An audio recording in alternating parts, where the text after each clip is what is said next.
Você está ouvindo agora o Movecast. Aumente o volume e vem com a gente. Bom dia, boa tarde, boa noite. Eu sou o Kennedy e em Israel não tinha uva passa. Meu Deus, cara.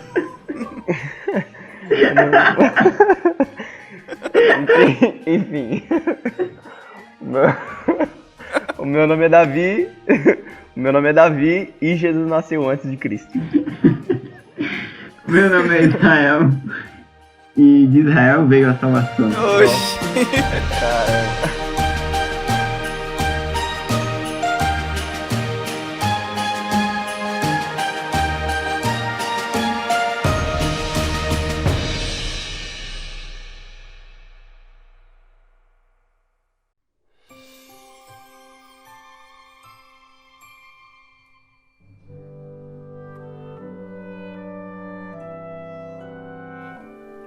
Bom, pessoal, primeiramente desejamos aí um Feliz Natal para todo mundo, né?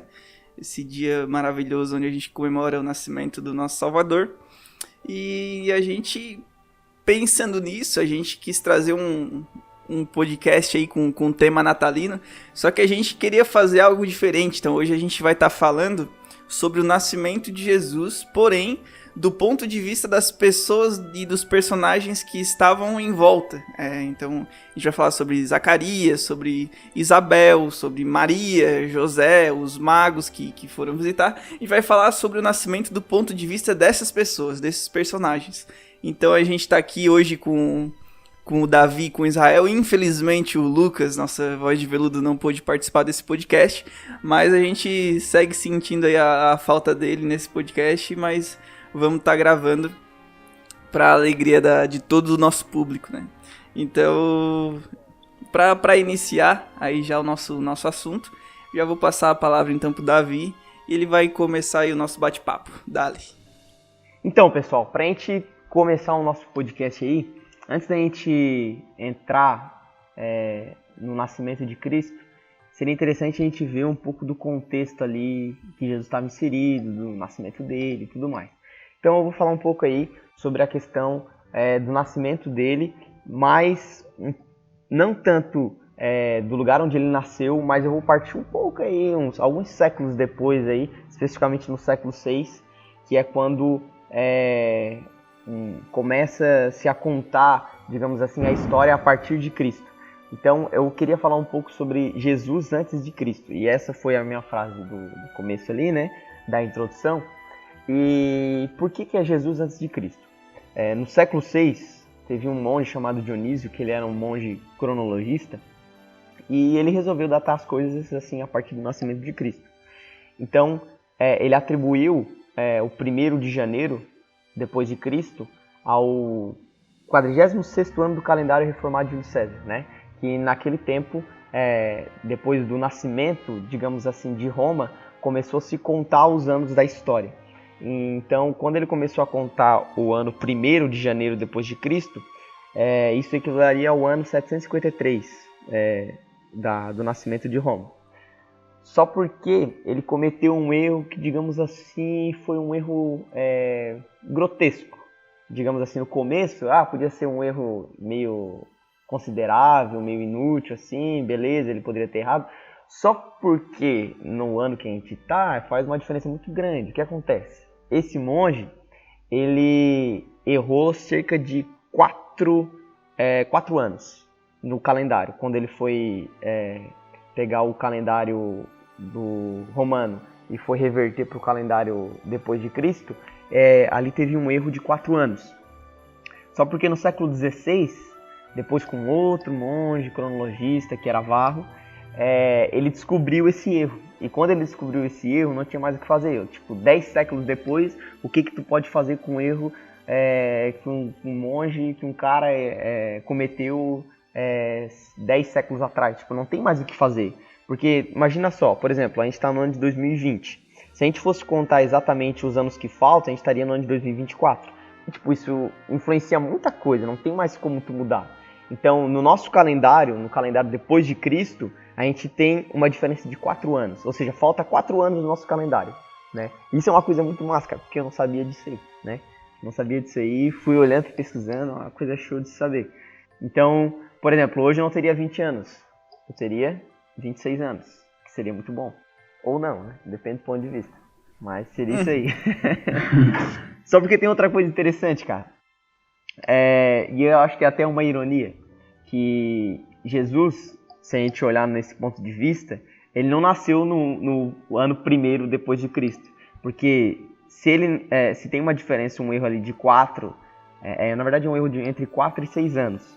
No ano primeiro depois de Cristo, na verdade, Jesus ele não tinha acabado de nascer no ano primeiro. Jesus já tinha 4 ou 6 anos. Então, por isso que é engraçado, vira uma ironia. Jesus ele nasceu antes de Cristo, entendeu? Então, por causa desse erro, que foi o erro desse monge.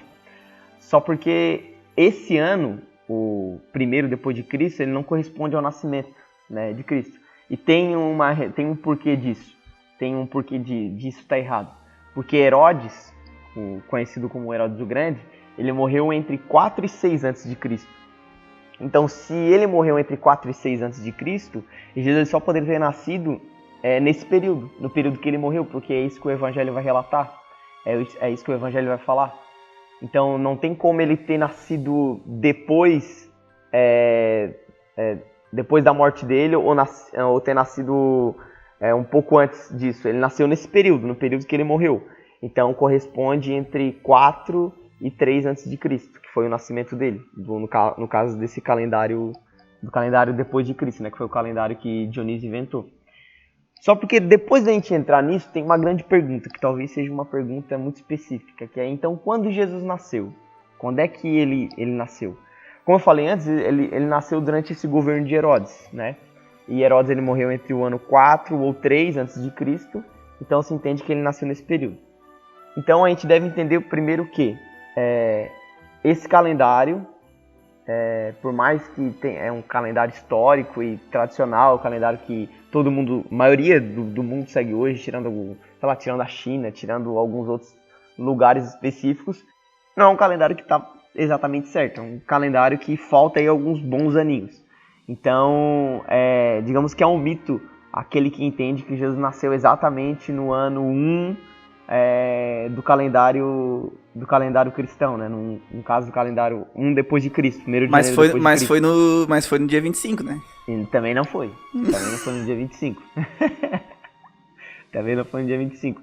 Só porque, o que acontece?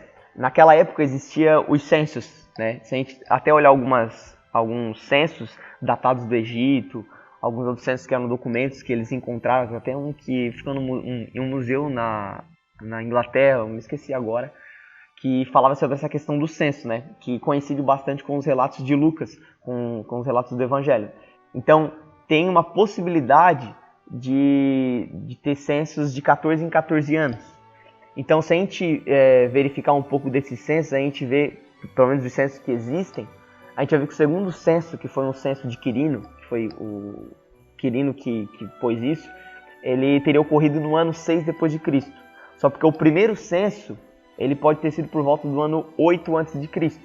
Então, tem algumas possibilidades do nascimento dele. Ele pode ter nascido no período compreendido entre 8, né?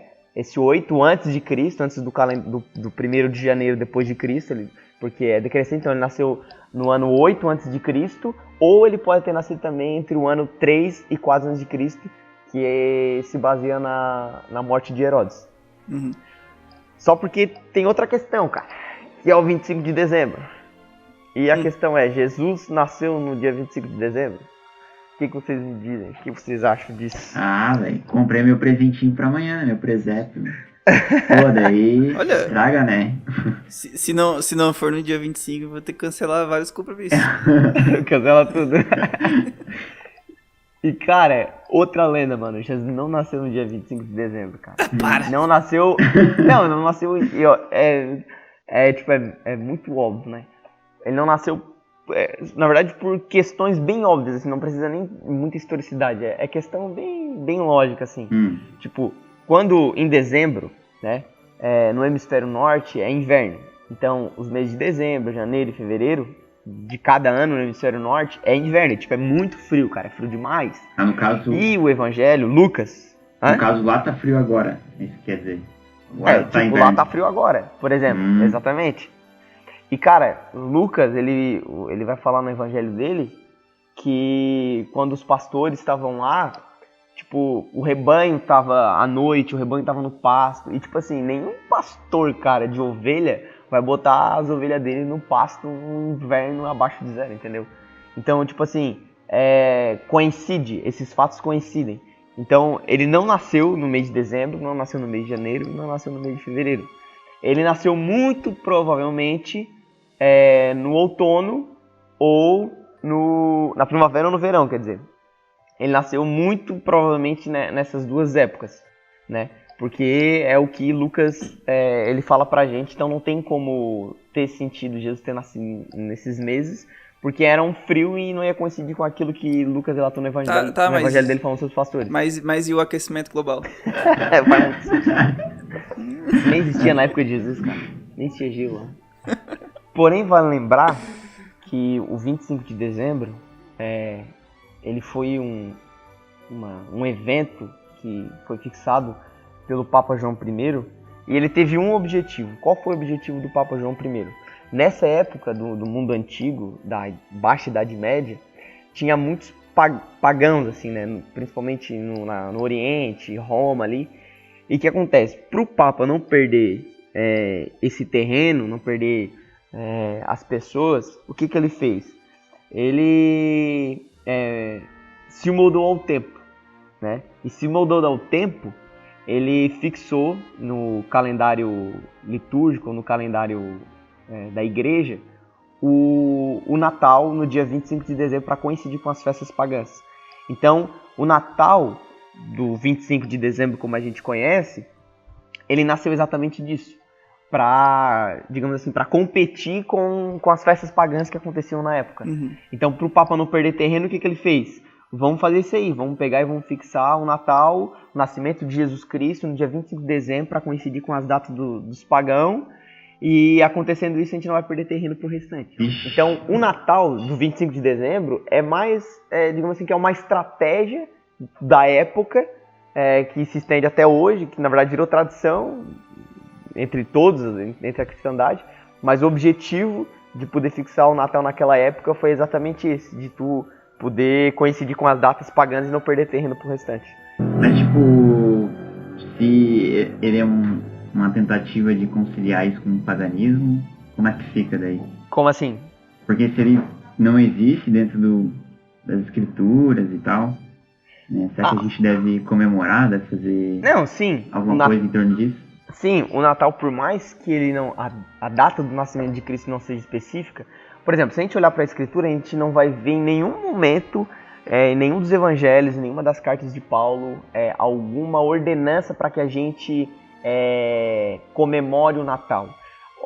A única ordenança que tem em relação a Jesus é sobre a morte dele, que a gente deve comemorar a morte dele e anunciar isso até que ele venha, que no caso seria a ceia, né, os sacramentos.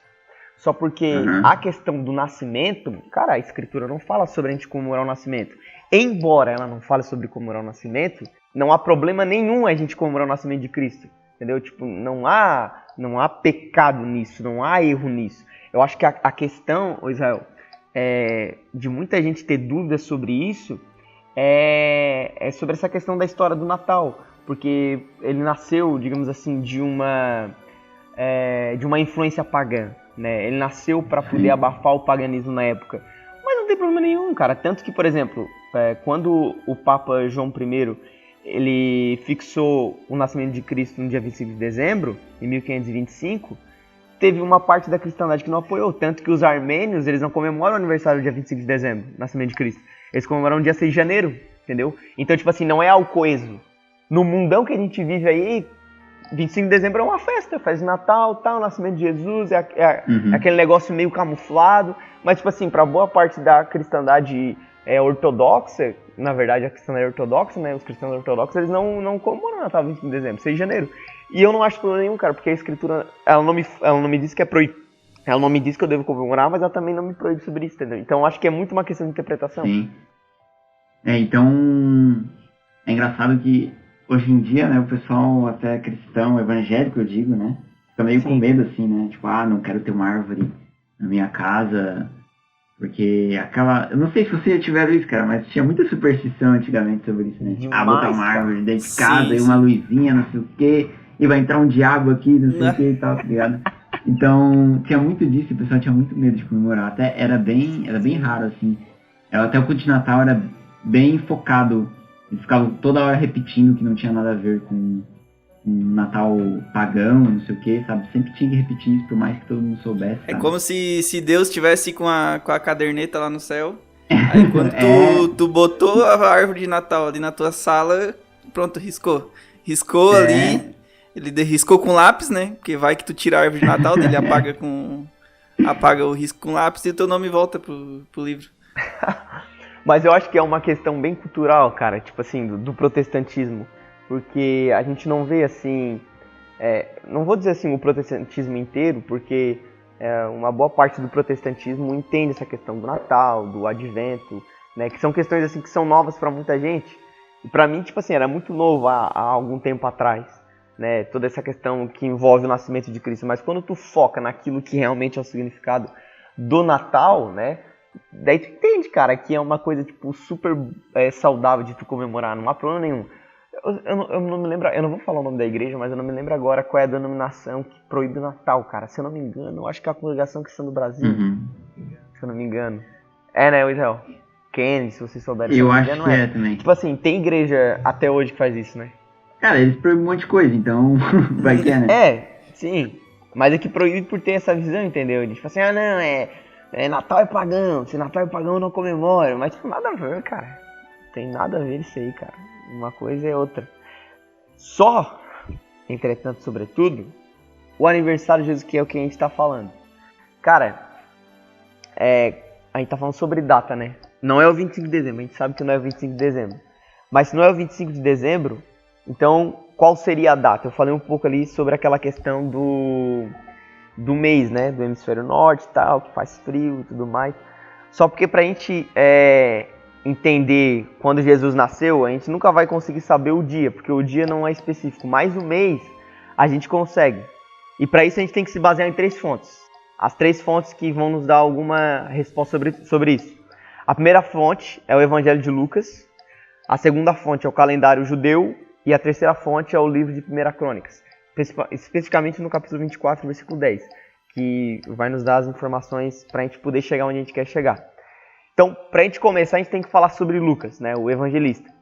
Ele dá a informação para a gente, né, do nascimento de João Batista. E por que o nascimento de João Batista é importante para a gente entender quando Jesus nasceu? Porque em Lucas 1, capítulo 1, versículo 5, e também o versículo 23 e 28, vai dizer ali que Isabela ficou grávida de João Batista quando o Zacarias, que era o marido dela, ele ministrava no templo como sacerdote. Só porque o Zacarias, ele trabalhava no turno chamado turno de Abias. Mas o que seria isso, né? O turno de Abias, se a gente olhar 1 Crônicas 24, a gente vai ver Davi ele dividindo os sacerdotes. E ele dividiu os sacerdotes da seguinte maneira, ele dividiu em 24 turnos, de 15 dias cada um.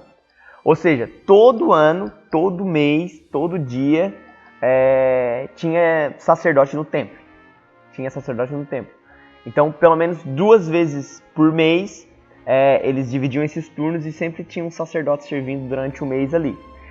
Só porque no verso 10 de 1 Crônicas, o capítulo 24, a gente vai ver que Abias ele ficou com o 8º turno. Se Abias ficou com o 8º turno e Zacarias era da ordem de Abias, então significa que o turno de Zacarias era o 8º turno, né? Só pra gente poder compreender, o pessoal que tá ouvindo poder entender. Ou seja, então, contando que era 2 turnos por mês, e o calendário judeu ele começava no mês de Nissan, que isso equivale a março e abril, a gente consegue entender que a segunda quinzena do mês de julho, que para eles é Tamuz, seria o tempo do anúncio do nascimento de João Batista, e não somente do anúncio, mas também do início da gestação de Isabel, né? Só porque tem uma questão disso tudo, que a gente vai entrar e vai poder responder essa questão do mês do nascimento de Jesus. Com 9 meses de gestação, a Isabel, ela teve a luz, né? Ela deu a luz no mês de Nissan. Eu digo que ela deu a luz porque é uma probabilidade, né? Ou seja, no mês ali entre março e abril. Só porque e Jesus? Onde é que Jesus entra nisso tudo? Se a gente olhar Lucas, no mesmo evangelho ali, o capítulo 1 e o versículo 26 ao 36, vai dizer que a Maria ela ficou grávida quando a Isabel ela estava no 6º mês de gestação. Uhum. E ela ficou no 6º mês de gestação no mês de Tibete, que se a gente pôr hoje no nosso calendário romano, fica entre dezembro e janeiro. Ou seja, Jesus nasceu 9 meses depois disso. Seria no mês de Etanim, que é um mês de setembro e outubro. Ou seja, tem digamos que uma razoável, né, hipótese que o nascimento de Jesus se deu entre esses meses. O mês de setembro e o mês de outubro. Meu xará. Né? Caramba, muita conta, E, mano. tipo, cara, quando eu vi isso, mano, abriu minha mente. Assim, Mas cara, é muita... Nossa, é bastante Setembro, foi conta, setembro, mano. foi setembro. Foi setembro porque eu também sou de Porque tu setembro. nasceu. Eu sou outubro, cara. Ele nasceu em outubro, então. Vaga, não, pra mim foi dezembro, porque eu sou setembro. dezembro, né, mano? Não, pô, daí... Muito massa, mano.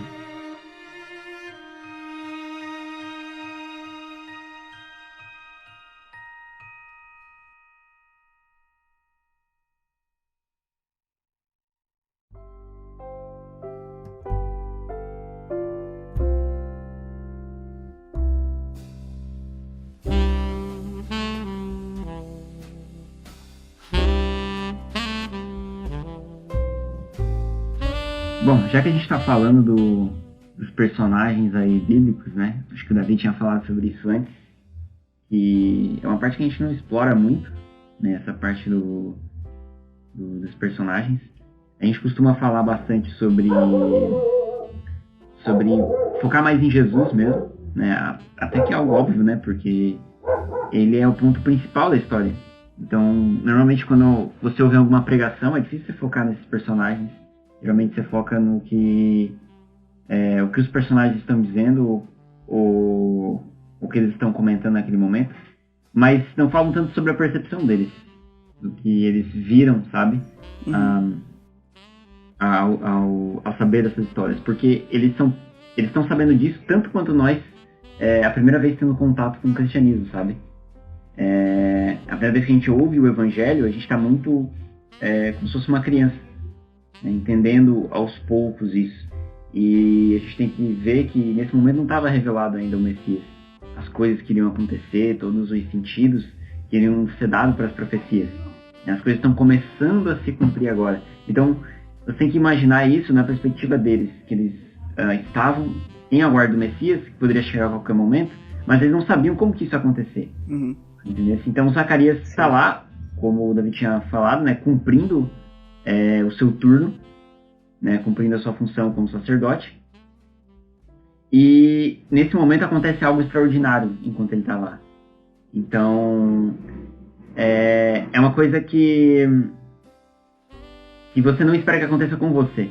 Você ouve muitas histórias. Então, imagina Zacarias, que ouviu tanto sobre o Antigo Testamento, sobre aquelas histórias onde um anjo aparece aos profetas. Não sei se vocês estão lembrados de alguns textos da Escritura que falam isso.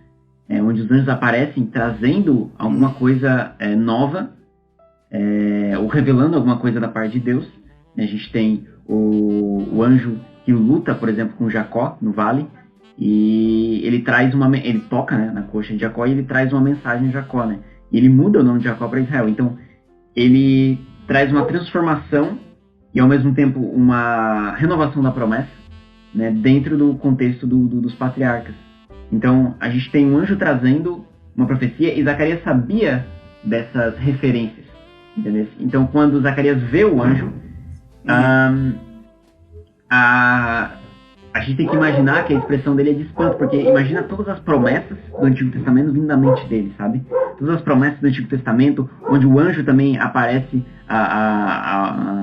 aos pais de Sansão, por exemplo, que iria introduzir, né, esse novo herói, esse novo personagem, esse novo juiz em Israel, né? Então a gente tem diversas referências aos anjos chegando, ou o anjo chegando para Gideão, né? Ele também está lá no vale, está lá laçando os feixes, e de repente aparece um anjo naquele momento e começa a falar com ele. Então, todas essas referências da intervenção divina no Antigo Testamento vêm à mente de Zacarias nesse momento. Só que Zacarias está no templo, sabe? E uma coisa interessante é que ele está no altar de incenso. E o altar de incenso ficava diante dos Santos dos Santos, diante do véu que separa os Santos dos Santos. E aqui vem a coisa interessante, porque o anjo aparece para revelar sobre aquele que prepararia o caminho, sobre o Messias, e o véu do templo ainda está intacto. Então, existe uma separação entre Zacarias e os Santos dos Santos, sabe? Entre Zacarias e uma comunicação direta com Deus, né? Uma via direta com o Senhor. E mais para frente a gente vai ver no livro de Lucas, esse véu do templo se rasga de cima a baixo. Então, nesse momento, o homem está desse lado, né? Do lado do santuário, e Deus está do lado dos Santos dos Santos. Não existe uma comunicação entre eles. Eles estão fechados, sabe? E o altar do incenso fica exatamente diante da cortina que separa. E a cortina é muito grossa, não tem como nenhum vento bater, por exemplo, levar ela. É muito grossa, existe uma separação forte ali. E isso mostra que no início, né, do livro existe ainda esse clima de algo antigo, né, dos vasos velhos, né, mas depois, quando se encerra a narrativa lá de Lucas, a gente vê que tudo que Lucas escreve no início, ele vai rememorar no final. Inclusive esse negócio do véu do templo se rasgando, o motivo também de ter começado com Zacarias, porque nenhum outro escritor dos evangelhos começa falando sobre esse assunto, inclusive eles não falam sobre esse assunto. Então, o motivo de Lucas ter começado é porque é importante para a narrativa dele, né, tanto do início até o final, comentar sobre isso. Então a gente sempre tem que pensar na narrativa não só num sentido histórico, mas num sentido teológico também, sabe? E essa é uma coisa legal, porque uma das coisas que o anjo fala é uma rememoração ao Antigo Testamento. E essa é uma coisa muito chata da nossa parte, quando a gente está lidando com os textos bíblicos, que a gente nunca entende essas referências para o Antigo Testamento. A gente olha o texto e fala, tá bom, beleza, sabe? Como se fosse algo comum. Não, aconteceu isso há 10 minutos atrás. A gente estava no templo e aconteceu isso. Então, o que eles estão utilizando ali é uma referência a alguma coisa que aconteceu no Antigo Testamento. E a gente tem que ir lá procurar, a gente tem que ir lá pesquisar. Ele não está colocando isso por nada. Essas histórias na Bíblia não acontecem por nada, sabe? Uma coisa que ele fala, um dos motivos dele estar no templo, é que essa é a grande esperança de Israel. Ele vai oferecer no altar de incenso e todo o povo está no pátio do templo. Sabe? Sempre quando o sacerdote ofereceu, o povo ficava no pátio do templo. E esse povo está esperando uma resposta de Deus por meio de Zacarias. E a resposta de Deus por meio de Zacarias é a aparição do anjo falando sobre aquele que prepararia o caminho do Senhor, que seria João Batista. Então, é interessante quando ele sai, né, da percepção de Zacarias, o povo logo reconhece que ele teve uma visão. Aconteceu algo diferente lá, porque a forma com que Zacarias transpareceu isso no seu jeito foi muito diferente dos outros sacerdotes que saíram em outras ocasiões. Então, o jeito com que ele sai do templo é muito diferente. E o pessoal logo entende, ainda que Zacarias não consiga falar, porque ele está mudo, né? Ele logo entende que ele teve uma visão, que tem algum propósito ali. Né? E aqueles que eram amigos dele vão entender depois que esse propósito é o nascimento de João. Sabe? Então, da percepção dele é algo bem diferente de se tratar. E uma coisa legal também é que o anjo faz referência de que esse novo profeta, que seria o último dos profetas, né? Pelo menos do Antigo Testamento, porque a gente tem profetas do Novo Testamento, né? Mas o último profeta do Antigo Testamento é João Batista. E a gente tem o último profeta do Antigo Testamento no Novo Testamento, sabe? Então, e ele fala que esse profeta é o novo Elias. Não sei se vocês lembram dessa parte que o anjo fala para Thalia em Lucas. Uhum. E se você olhar lá em Malaquias, que é o último livro do Novo Testamento, o que diz em Malaquias 4, versículos 5 e 6? É exatamente os dois últimos versículos. Ele diz assim: eis que eu vos enviarei o profeta Elias, antes que venha o grande e terrível dia do Senhor. E ele converterá o coração dos pais aos filhos e o coração dos filhos a seus pais, para que eu não venha e fira a terra com maldição. Aqui termina o Antigo Testamento. Então, a gente vê que Lucas inicia o Novo Testamento exatamente da onde o Antigo Testamento termina. Sabe? Então, é legal a investigação que ele faz, é legal a forma como que ele trabalha, porque tudo faz sentido na narrativa dele. Pro pessoal que tá escutando até ter uma referência, né? Lá no Lucas capítulo 1 e no versículo 17, o anjo fala praticamente a mesma coisa. Ele diz assim, ó: irá diante do Senhor no espírito e no poder de Elias, para fazer voltar o coração dos pais a seus filhos e os desobedientes à sabedoria dos justos, para deixar um povo preparado para o Senhor. É interessante essa continuação do texto, porque a gente não vai ver os outros evangelhos. Uma coisa que eu não tinha comentado é que a maior parte que a gente está falando, geralmente a gente está utilizando o Evangelho de Lucas, né? Eu acho que até o Davi tinha utilizado muito ele para até dar a ideia ali da data ali, do mês, na verdade, do nascimento de Jesus, mais ou menos por cima, né? Então ele utiliza muito Lucas para fazer isso, e a gente está utilizando Lucas também para fazer essa escolha de personagens, porque Lucas é o que mais trabalha com esses personagens, né? E são personagens muito diversos na história, e é uma parte do início ali dos evangelhos que é muito rica com esses personagens. É diferente dos outros evangelhos que, tipo, eles vão muito mais direto, assim, eles passam pelo nascimento de Jesus e vão direto para a história do ministério de Jesus, né? É a coisa mais importante. E Lucas não, Lucas ele permanece, né? Fala sobre ali, né? Depois a gente vai ver sobre os cânticos e tudo mais. E ele permanece e ele dá um tom muito de alegria, sabe, para essa passagem. De que algo novo está se iniciando, algo novo está vindo, sabe? Então, é bem interessante a leveza com que ele trabalha isso e a investigação que ele fez.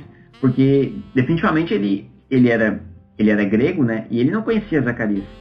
Muito menos Isabel, muito menos outros personagens.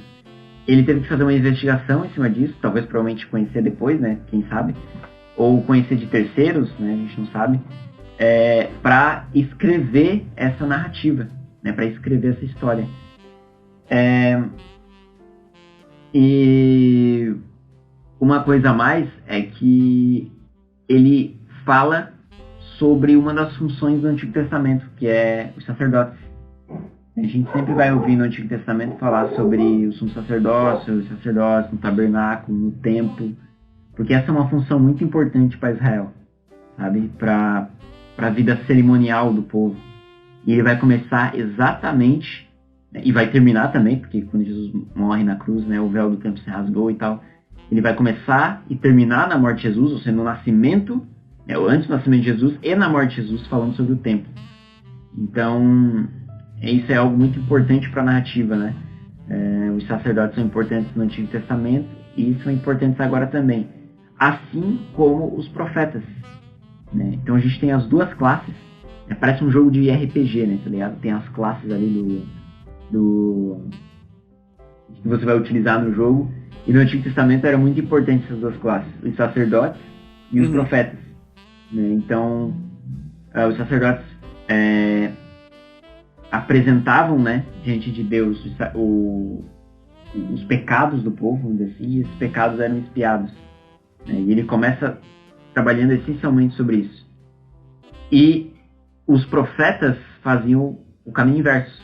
Eles traziam a revelação de Deus para o povo. Então, quando Deus ia julgar, quando Deus precisava trabalhar de uma forma especial com o povo, ou até dizer coisas boas acerca do povo, se o povo estivesse andando no caminho correto, Deus falava aos profetas, né? Então, o Lucas vai citar isso na narrativa por meio da profetisa Ana, sabe? Ela vai ser importante e é uma coisa que a gente passa despercebido. Ele insere o sacerdócio, o ministério, e ele vai inserir também a profetisa Ana, e não é por acaso, né? Nada na escritura que ele coloca ali por acaso. Não, vi a história aqui tanto é que eles vão organizar a narrativa, né?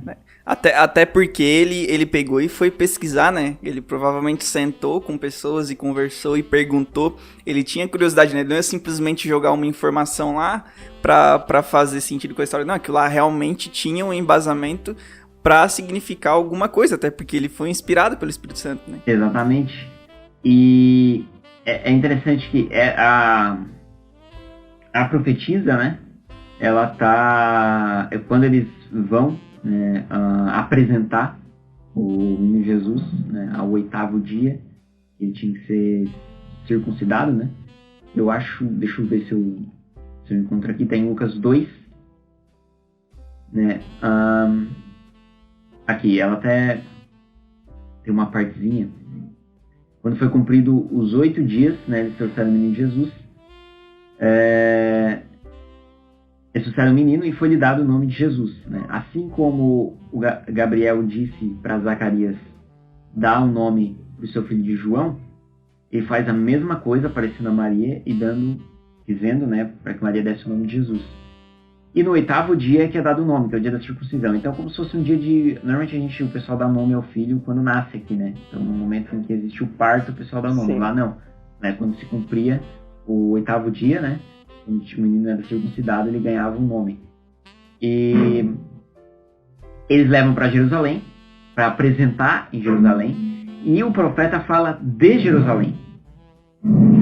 Então, isso é uma coisa interessante, porque se você for para os profetas, tanto Jeremias quanto Isaías, você vai ver que eles vão falar muito da congregação do povo, sabe, de tornar a congregar o povo. E de Jerusalém, né, esse novo rei, esse novo Davi governará.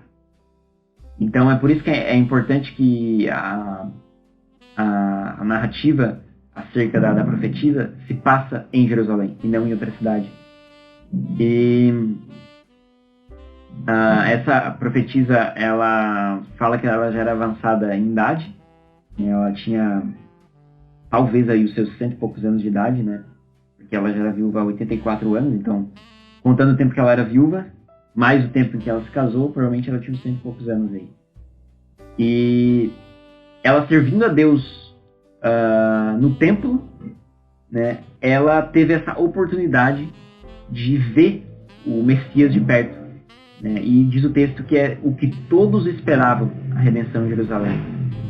Então, uma coisa interessante é que ali da parte de Zacarias também, né, é que Zacarias, no cântico de Zacarias, depois eu vou falar um pouco sobre o cântico, ele é o único, né, é um dos únicos, na verdade, a citar sobre os gentios no seu cântico. Então, ele fala que essa salvação, né, ele chegaria a todos os povos, não só a Israel, mas a todos os povos. E essa é uma referência também aos profetas do Antigo Testamento. Sabe? Então, tipo, uma coisa tá conectada com a outra, dentro do texto de Lucas, e essas pessoas não estão aqui por acaso. A profetisa Ana não é profeta por acaso, não está na história por acaso, e nem o sacerdote, né, está nessa história por acaso. Né? E Deus não transmite por meio da geração deles, né, por acaso também. Inclusive, Isabel era da linhagem de Arão, né, que é da linhagem de Arão que a gente tem a linhagem sacerdotal. Então, essa genealogia, vamos dizer assim, provinda de Isabel, que é muito importante para Lucas, a gente vê que da família de João Batista, né, a gente tem Arão, que Arão acompanhou Moisés. Não sei se vocês estão percebendo aonde eu quero chegar. Então, vou tentar deixar mais claro para o pessoal que tá ouvindo, né? Tipo, Arão acompanha Moisés na sua trajetória. E João Batista provém, né, da família da mãe, né, de Isabel, que é da linhagem de Arão, né? Provém João Batista. E João Batista prepara o caminho, ele é auxiliar servo do Messias, que é Jesus. Assim como Arão era servo e auxiliava a Moisés. Sabe? Então, como essas coisas se encaixam, é genial no texto. Então, essa é uma coisa que a gente não percebe muito lendo. Então, depois da gente ver toda essa questão ali das datas, né? De eu saber que que Jesus nasceu no mês que eu nasci, que não foi em outubro nem dezembro, foi em setembro, tá? Vocês podem assinalar isso aí, setembro. E também aí sobre Zacarias, né? A gente pode também parar pra pensar um pouquinho o ponto de vista das mulheres, né, cara? As mulheres que participaram daquele momento ali, né? Isabel, que era a esposa de Zacarias. De Zacarias. O Zacarias. É Jacaré, mano, que é fusão? O jacaré. É o jacaré. É o jacaré. Ele tomou a vacina do Covid e virou um jacaré. É o Zacarias. Meu Deus, cara. Então, daí Zacarias ali, né, ficou mudo e tudo mais, né. E aí Isabel é um negócio legal que Lucas fala ali, né, se a gente parar pra pensar do ponto de vista dela, é que Isabel era estéril, né, cara, e naquele tempo, sim, uma mulher ser estéril era tenso, mano, porque o pessoal olhava pra ela com um olhar assim de que ela tinha sido punida por Deus, sabe, não era um negócio comum ser estéril, que nem hoje é, né, que daí tu vai atrás da parte científica pra tentar ter um filho de outros meios, né? Naquele tempo, não, se tu era estéril, tu não tinha filho e era isso aí, né? E ela já tinha idade avançada. Então, por muito tempo, sim, ela teve que ficar com as pessoas olhando pra ela, sabendo que ela era estéril, e eu imagino que provavelmente era um desejo muito grande do coração dela ter um filho, né? E eu acredito que nas orações dela, ela pedia a Deus para que ela tivesse um filho, né? Até porque quando o anjo ali vai falar com eles, né? E Zacarias fala para ela vai dizer que o Senhor se voltou a meu favor e tudo mais. Provavelmente por quê? Porque era um pedido do coração dela, né? Então, até tem uma parte ali do texto aonde que quando as pessoas sabem que João, né, João Batista nasceu, as pessoas se alegram pela Isabel porque eles sabiam que ela era estéril. E essas pessoas provavelmente olhavam para ela com maus olhos, né? Então tu imagina a alegria de uma mulher que a vida inteira ela foi olhada com olhos estranhos, saber que estava grávida, cara, e que o filho dela era aquele que iria preparar o caminho para Jesus. Então, para ela, eu imagino que tenha sido um negócio maravilhoso, né? E daí, Isabel, ela era parente de Maria. Então, elas tinham um parentesco, então elas já se conheciam, né? E daí, depois ali que ela ficou 5 meses de gravidez, aí sim, lá no 6º mês, né? Que nem o Davi já comentou, que Jesus, ele foi colocado, né, no ventre de Maria. Quando Isabel já estava no 6º mês, o anjo Gabriel vai até lá Maria e fala com ela, né? Salve, alegre-se, agraciado, o Senhor está com você. E aí ele fala toda a questão ali, né? E a Maria fica também com uma pulga atrás da orelha. Eu imagino, provavelmente, porque ela iria ficar grávida, sendo virgem e ainda não tinha sido casada com José. Então, se a gente pegasse e olhasse a mesma situação hoje em dia, a gente ia imaginar o quê? Pô, a Maria traiu o José, né? A Maria traiu ele com outro que provavelmente muita gente falou sobre isso, né? Que ela provavelmente tinha adulterado e tudo mais, as pessoas que não criam, né, no milagre que tinha acontecido. Então, ao mesmo tempo que Isabel era olhada com maus olhos por ser estéril, Maria também foi olhada com maus olhos por ser considerada uma adúltera, né? Porque até então, o milagre de Jesus, muita gente não acreditava. E daí qual é o ponto que eu quero chegar? Que é a importância das mulheres e como elas são fortes. Mesmo elas tendo todos esses problemas, cara, a Bíblia ali em Lucas não vai falar que elas pegaram e ficaram tristes e tudo mais. A Bíblia vai dizer justamente o contrário. Maria vai falar que... Vai falar uma frase que é muito legal. Lá no versículo 38 de Lucas 1. Ela vai dizer assim, ó. Sou serva do Senhor, que aconteça comigo conforme a tua palavra. Olha só, ela tava simplesmente se entregando. Ela não se importava que as pessoas iriam olhar mal pra ela. Ela não se importava se as pessoas iriam achar que ela era adúltera. Ela só queria que o Senhor fizesse a obra através dela. E daí também a mesma coisa Isabel, ela pegava e falava assim, ó, isto é obra do Senhor, agora ele olhou para mim com um favor para desfazer a minha humilhação perante o povo. Então as duas estavam alegres, enquanto Zacarias ficou mudo por não ter acreditado de primeiro no anjo, as duas simplesmente se alegraram com o que tinha acontecido, mesmo estando num contexto onde Maria, por exemplo, poderia ser humilhada pelo povo, ela se alegrou e deixou que isso acontecesse. E o legal é que depois que o anjo fala com Maria, ela pega e se prepara e vai lá para a cidade da região montanhosa lá da Judéia, que era onde ficava a casa de Zacarias e Isabel. E daí ela entrou na casa e saudou a Isabel, né? Aí a Bíblia diz que quando a Isabel ouviu a saudação de Maria, o bebê que estava no ventre de Isabel, que era João Batista, ele se agitou. Provavelmente ele se mexeu, começou a chutar, a fazer algum movimento desse tipo. E daí a Isabel ficou cheia do Espírito Santo. E ela começou a exclamar em alta voz para Maria, bendita é você entre as mulheres e tudo mais. E daí ela pega e pergunta, por que eu sou tão agraciada a ponto da mãe do meu Senhor vir me visitar?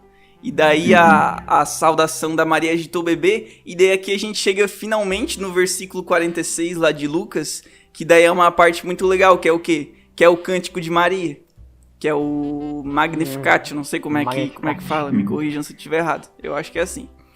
E daí a gente vê uma coisa muito legal, que às vezes a gente não presta atenção, né?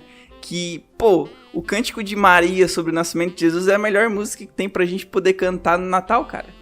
Sim. Que bom seria se todo mundo soubesse que esse louvor é o mais legal pra ser cantado no Natal, que é o Cântico de Maria. Mais pra frente vai ter o Cântico de Zacarias também, né? Mas eu não vou ler o cântico aqui porque é um pouquinho comprido, ia tomar um tempo aí do podcast, mas tem várias músicas aí sobre o Cântico de Maria, e quem quiser dar uma lida sobre ele é lá em Lucas, do versículo 46 em diante. Vocês vão ver o Cântico de Maria lá. E daí isso é muito legal. E aí a gente vê que Maria, a Bíblia diz, né, que Maria ficou com Isabel cerca de 3 meses e depois voltou para casa.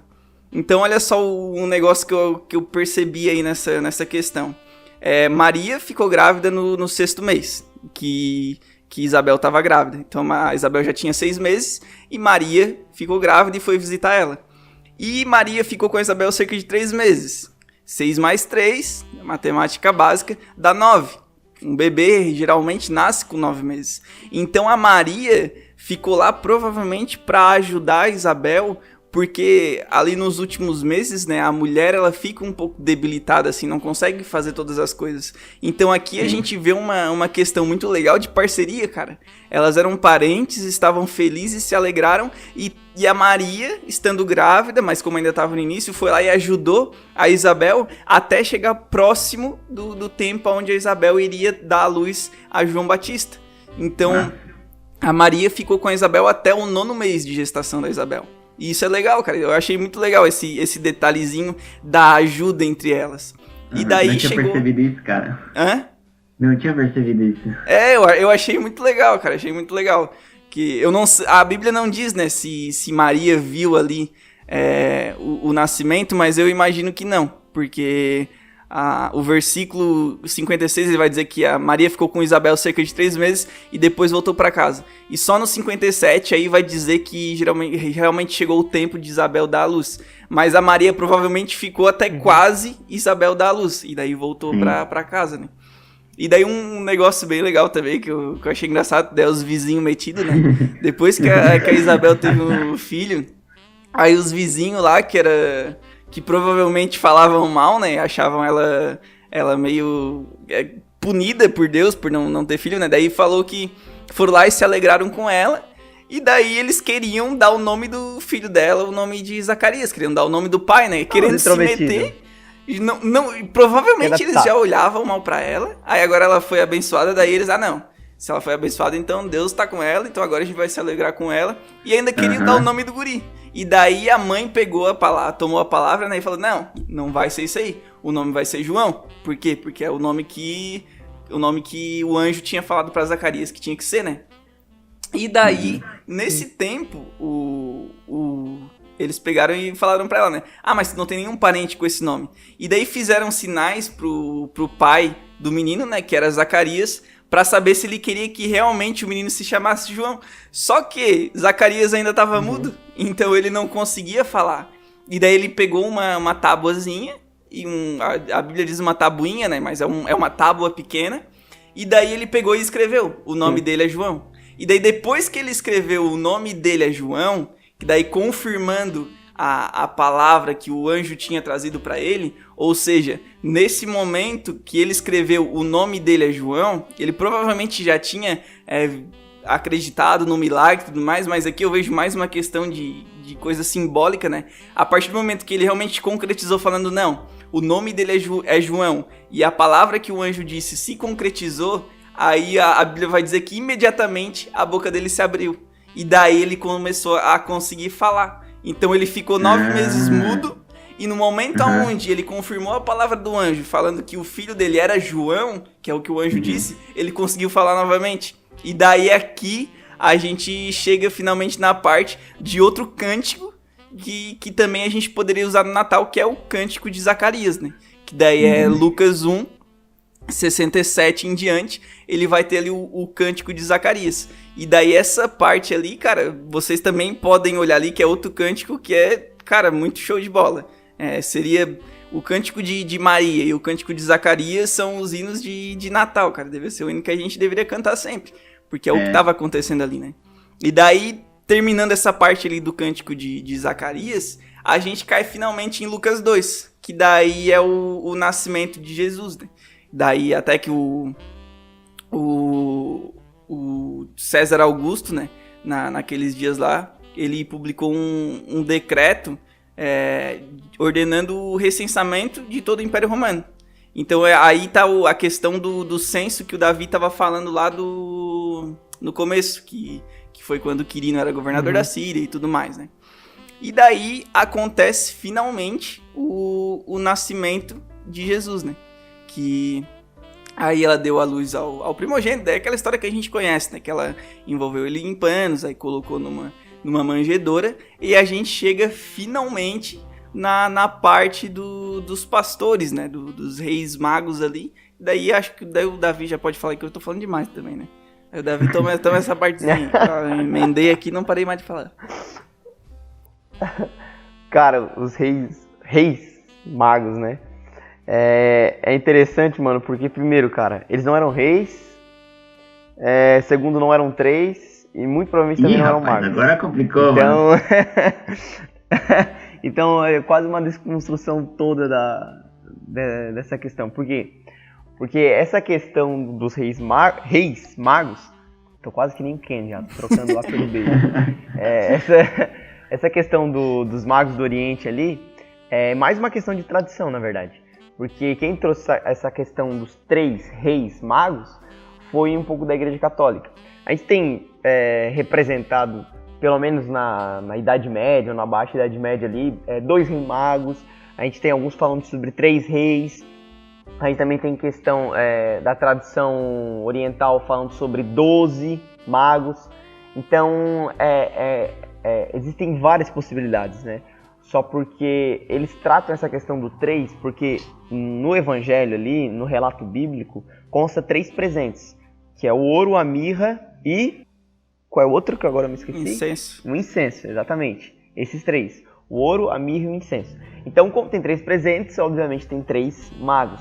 Mas não necessariamente isso. Por quê? Porque esses 3 presentes não eram presentes que, por exemplo, eu chegava na vendinha da esquina e comprava. Tipo assim, o incenso, cara, era além de ser muito caro, o processo de fabricação era difícil. O ouro, além de ser difícil de ter ouro, também não era algo que tu ia levar assim tranquilamente uma pessoa só. Tipo, seria necessário mais pessoas levarem ouro, assim como a mirra e enfim, todos os elementos. Então, não é porque o Evangelho relata 3 presentes que significa que eram 3. Ah, mas entendeu? 3 é... Então essa questão, 3 ela é a trindade, né, mano?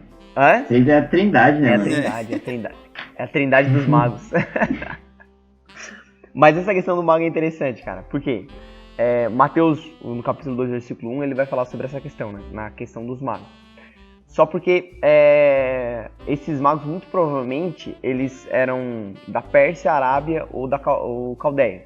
Enfim, que eram as regiões, assim, que ficavam por ali, e que muito provavelmente eles poderiam ser desses lugares de origem, né? Só porque na antiguidade o termo mago, ele não se refere, ele não tem o mesmo sentido que a gente tem hoje. Quando a gente ouve mago, a gente lembra já exatamente de Caverna do Dragão, nada a ver, né? Não tem nada a ver. O mago, naquele sentido do Antigo Testamento, e pelo menos no texto bíblico, no original ali, se trata mais na questão de pessoas eruditas, pessoas sábias da antiguidade.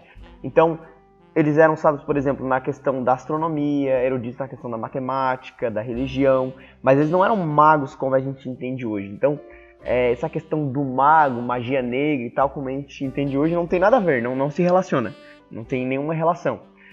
A Igreja Católica, ela sustenta essa questão dos magos, dos 3 reis magos, e ela dá até nome. Ela fala Belchior, Gaspar e Baltazar. Só porque isso é tradição, cara. Isso não consta, não tem base bíblica. Sim. E não tem nenhuma base histórica firme que a gente possa afirmar. Não, realmente, Belchior, Gaspar e Baltazar eram 3 e eram reis. Não, a Bíblia não fala que eram reis, nem a história vai dizer que eram reis, não vai dizer que eles eram 3, e também não vai dizer que eles eram magos no sentido como a gente entende. Então, é quase que uma total desconstrução disso tudo. E outra coisa, cara, que eu só vou falar aqui, daí vocês podem falar, que é uma questão assim, que, cara, quando eu vi, mano, eu falei, mano, isso é muito top, porque pra mim eu não tinha essa informação, né? Porque às vezes a gente vê a história do Natal, a história do nascimento de Cristo, e a gente vai muito naquilo que as pessoas relatam, assim, artisticamente e tudo mais. Só porque tem uma informação, cara, que é em relação ao nascimento de Cristo. Quando Jesus, ele nasceu, né, tipo assim, Jesus nasceu, chegaram os magos. Não. Quando Jesus nasceu, os magos não chegaram. Jesus, quando ele nasce, ele vai nascer, beleza, mas quando ele tem entre 1 e 2 anos é que os magos vão chegar. Os magos não chegam quando Jesus está na manjedoura, quando ele está na placenta ainda, quando Maria acabou de parir, não. Quando ele tem entre 1 e 2 anos é que os magos vão chegar, vão falar com Herodes o Grande, vão falar sobre ele, sobre a estrela e tudo mais. E aí eles vão lá, acham o menino, adoram, e o Mateus capítulo 2 vai dizer que eles entraram na casa onde estava o menino, então isso desconstrói a questão da manjedoura e tal. Então, tipo assim, ele já estava instalado numa casa, estava instalado numa cidade, muito provavelmente estavam lá, né? Porque vai ter alguns outros relatos, vai dizer que a família de José morava lá, enfim, toda essa questão. Sim.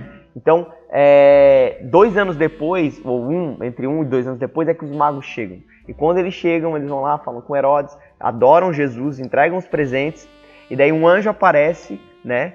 E daí eles avisam eles do intento de Herodes e eles saem por outro caminho. Aí, quando o Herodes sabe disso, o que o Herodes manda fazer? Matar todas as crianças de 2 a 1 ano. Então, tanto que Herodes pergunta mais ou menos qual era a idade do menino, só porque a Bíblia não relata ali o que os magos falaram.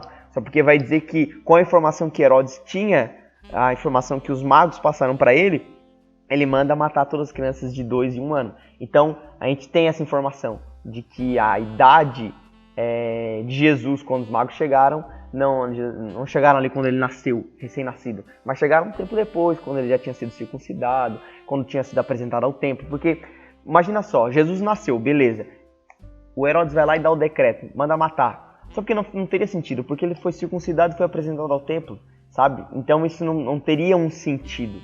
Então, essa questão dos magos é bem interessante, cara, porque muita gente pensa que eles chegaram ali quando o menino estava nascendo, quando ele estava nascendo, mas não, chegaram bem depois, né, deram presente, conversaram um pouquinho, adoraram.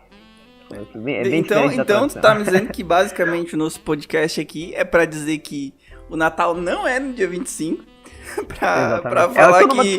Na verdade, esse episódio podia ser chamado Desconstrução do Natal. Pois é, a gente simplesmente tá falando que o dia 25 aqui, que a gente tá comemorando o Natal, não é Natal. Não é Natal, Jesus não nasceu dia 25, os magos não eram reis, não eram 3. Aqui a gente acaba o nosso podcast. Feliz Natal. Feliz Natal. Feliz alguma coisa.